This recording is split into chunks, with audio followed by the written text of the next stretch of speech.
Well, let's move over to the Bloodline. This seems to be one of the few stories or storylines that seems to have any kind of legs. well, it seems to have caught hold, you A know. little bit. Mhm. And again, because it caught hold the first time and did so well the first time. Um, where are we going to go with it? From what we're Well, seeing, where are we now that going with it? Roman's back, now that Roman's back, there's a breath of fresh air. And there's word, and I saw a list of supposedly his appearances, and it's week after week. He's supposedly going to be in for a while. So, if he does, then you're looking at those three, them and the Usos with. Well, after last night, I don't know, Mike. You're deep into the Bloodline thing. What do you think after the Solo thing and the Tonga last night, and the Usos showed up on SmackDown, but they're Raw guys, but they show up.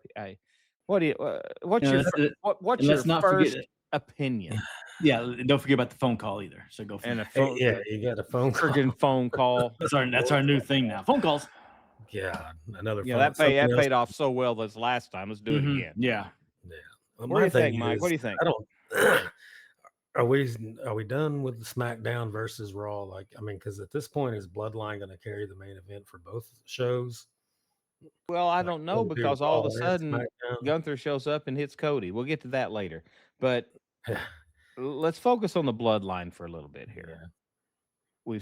We saw what happened on Raw. We saw what happened kind of at Mania. Now here's this, and then they move it over to Solo, and Solo just lost Mateo and Tonga Loa, so now he's not aligned with a lot of people. But he said, he said no, and then what's Tama Tonga? I mean, they were slowly drifting him away. Yeah, to do something.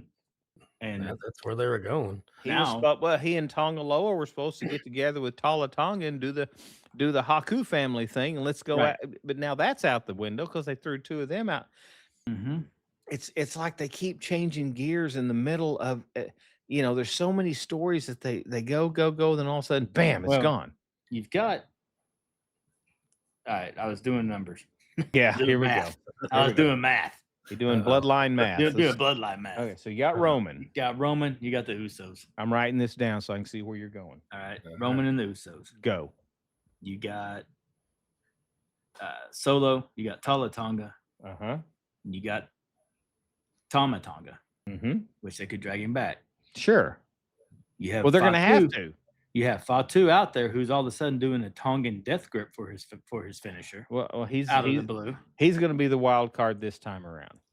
So the only way I see is you got two options. If you whichever side you put Fatu on, which I think he's going to go the Solo side. I'm talking to Royce last night too. You got Royce. If he you either piss off everybody and have Sammy come back. No. Oh, jeez. Or you bring Zilla. Or you bring Zilla. Well, we've been talking about Zilla, and this is before we started our podcast. We've been talking about Zilla for a year and a half. Because I made a card in my game for him because I thought he was coming back. He's not here. Yeah, and I think he's going to be too much money, and they're trying to save money. I don't know. I thought the same thing with Mike. He's talking to Royce Keys. Well, how does he fit in that? He doesn't. How does he fit in this, man? How are you going to slide that in there? They're both street guys. Yeah. You're right. That's it. You're right. So that's how they're going to mesh it in there. I mean, maybe we're going to find out that Royce Keys knew Jacob before he went to jail. Yeah. And they were buddies. Maybe he's 132nd Samoan. Yeah. Yeah. It's just, see, if Vince was there, he'd be the illegitimate son of Alpha. Well, there you go. There you go. And see that, and there we go. That's the way to get it in there. I mean, this is, but see, here's the deal. We make fun of it and we poke fun of it because of what it is and where we've been, and every storyline recently is just a big quagmire of bullshit until they finally try to line it up before a pay-per-view whatever they call it now, and it's just so many little places. They got all these little corners that they all of a sudden throw everybody together, and then they start just kind of drifting off. Well, I say, yeah, What are I they know. gonna they need to take the microphone away from Solo. He can't talk. He's not. He's not. I can't. He's not believable at all with that microphone in his hand. I don't know if that's he's not.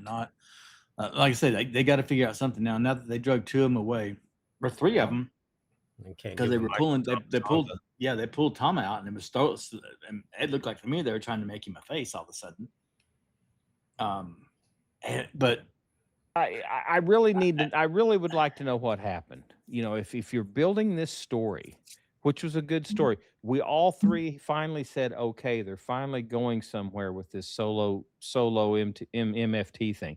They're finally moving it, because now Tama Tonga is going to all of a sudden get a little bit upset. He's going to try to get out of there. He's going to try to move it, and something was building. And then all of a sudden they released 2 of them. I mean, I was never a JC Mateo fan. I thought he was worthless. They brought him in, and I think it's how it was used, because I saw some of this stuff in Japan. I watched some in Japan and stuff, and he, I don't know if it was the way they were using him or what, but I don't know. He looked a lot better in Japan. Maybe just how it was displayed, I guess. I don't know, but. Yeah, it didn't seem like the same guy. Yeah, he never impressed me with anything. And I know we're going to talk about storylines here in a little bit. I know we're focusing on Bloodline. So if Jimmy and Jay, right? I'm watching. I got my little list here. I'm watching. They're doing every week. They're out there talking about backing up Roman, right?